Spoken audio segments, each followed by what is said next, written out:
এই মুহূর্তে দাঁড়িয়েছি গোয়ালপুকুরের কৃষকতলা গ্রামে। এই সেই নদী, শেরোনি নদী, এই সেই কৃষকতলা ব্রিজ।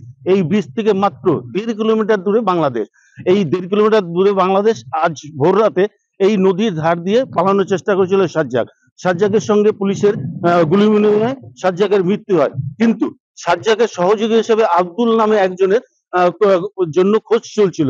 সেই আব্দুল কোথায়? আব্দুল এখন কি অন্য দেশে পাড়ি দিয়েছে? কারণ উত্তর দিনাজপুরে এই গোয়ালপুকুরে তিনটে বর্ডার রয়েছে। একদিকে যেমন রয়েছে এদিকে বাংলাদেশ বর্ডার, পেছনে রয়েছে বিহার সীমান্ত, তারপরেই রয়েছে নেপাল সীমান্ত। তাহলে আব্দুল কি পালিয়ে অন্য কোনো দেশে চলে গেছে, নাকি এখনো ওই কৃষকতলা গ্রামে গা ঢাকা দিয়ে রয়েছে? এই প্রশ্ন কিন্তু দানা বাঁধছে। ক্যামেরায় নান্টুদের সঙ্গে সুদীপ চক্রবর্তী, এবিপি আনন্দ, কৃষকতলা। পুলিশকে গুলি করে চম্পট, গোয়ালপুকুরে এনকাউন্টার। ডিজিপির হুঁশিয়ারির পরে এনকাউন্টার এবং গুলিতে ঝাঁঝরা হয়ে গেল সাজ্জাক। বাংলাদেশে পালানোর সময় এনকাউন্টারে নিহত সাজ্জাক।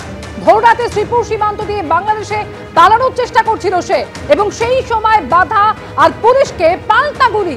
পালানোর সময় হামলা চলে, সাজ্জাকের বুকে, পিঠে এবং পায়ে গুলি লাগে। গ্রেফতারের সময় হামলা এবং পাল্টা গুলিতে নিহত সাজ্জাক, এমনই জানা যাচ্ছে পুলিশ সূত্রে।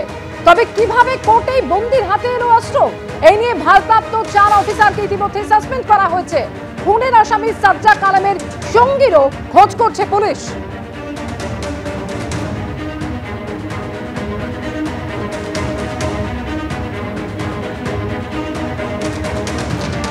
আর ঠিক কি হয়েছিল, কিভাবে হয়েছিল এনকাউন্টার, গ্রাউন্ড জিরো থেকে সেই সম্পর্কে বিস্তারিত তথ্য তুলে ধরেছেন আমাদের প্রতিনিধি সুদীপ চক্রবর্তী।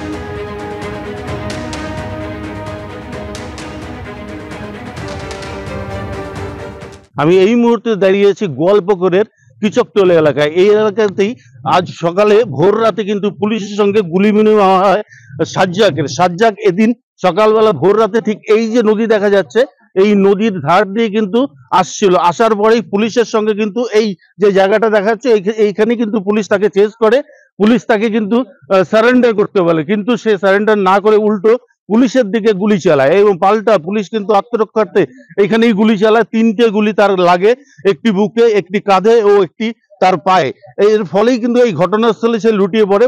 পুলিশ যেটা জানাচ্ছে, তাকে এইখান থেকে নিয়ে যাওয়া হয় লোধন স্বাস্থ্যকেন্দ্রে নিয়ে যাওয়ার পরে চিকিৎসকরা কিন্তু তাকে বাঁচানোর চেষ্টা করলেও কিন্তু সফল হয়নি। সকাল 7টা নাগাদ আমরা স্পট করা হয়। আমাদের একজন টিম, একটা স্পেসিফিক টিম ছিল, led by DIG Raiganj range Shri Sudhir নীলকণ্ঠম।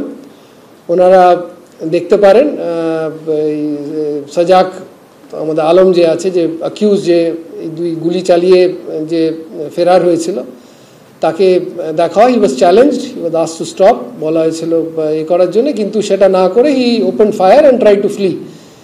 এবং সেই জন্যে তখন পুলিশ রিটালিয়েটরি ফায়ার করে, এবং ওতে ক্রিটিক্যালি ইনজার্ড হয়েছে, এবং ইনজার্ড হওয়া অবস্থায় ওকে হাসপাতালে নিয়ে যাওয়া হয়। সেখানে কিন্তু হাসপাতালে কিছুক্ষণ পরে ডাক্তাররা ওনাকে মৃত ঘোষণা করেছেন। ওয়েপনটা রিকভার হয়েছে, এবং আমরা যেটা মনে হচ্ছে, যেটা এখনো প্রাইমারি যে ডিস্ট্রিক্ট, ওটা কনফার্মেশন ফরেন্সিক থেকেই পাওয়া যাবে। আমরা এটা তথ্য প্রমাণ করে দেখার চেষ্টা করছি weather is the same weapon or not, যেটা দিয়ে সেই দিন ফায়ারিং করা হয়েছে 15-তে। আমাদের যেটা সাসপেক্ট ছিল যে কেউ নিশ্চয়ই ওকে ওয়েপন সাপ্লাই করেছে, কোর্টের চত্বরে হোক বা পাশাপাশি হোক। আপনারা জানেন ইমিডিয়েট অ্যাকশনও নেওয়া হয়েছে। যারা কোর্টে যারা ডিউটিতে ছিলেন তাদের এগেনস্টে অ্যাকশন হয়েছে, যে ইমিডিয়েটলি সাসপেন্ডও করা হয়েছে। ওখানে যারা অফিসার্সরা ছিলেন, আই থিঙ্ক 3-4 জন মতো ফিগার ছিল। তো যারা সাসপেক্টেড আছে, যে ওয়েপন দিয়েছে, কারণ আমরা টেকনিক্যাল ইনপুট বা ম্যানুয়াল ইনপুটে আমরা শিওর হয়েছিল, এবং তার এগেনস্টে আপনারা দেখেছেন রিওয়ার্ড ঘোষণা করা হয়েছিল। আওয়াল যে আছে, তো ওকেও আমরা খোঁজা হচ্ছে ইমিডিয়েটলি, এবং খুব শীঘ্রই আমরা আশাবাদী আছি যে আমরা সেই অ্যারেস্টটাও আমরা করে নিতে পারবো।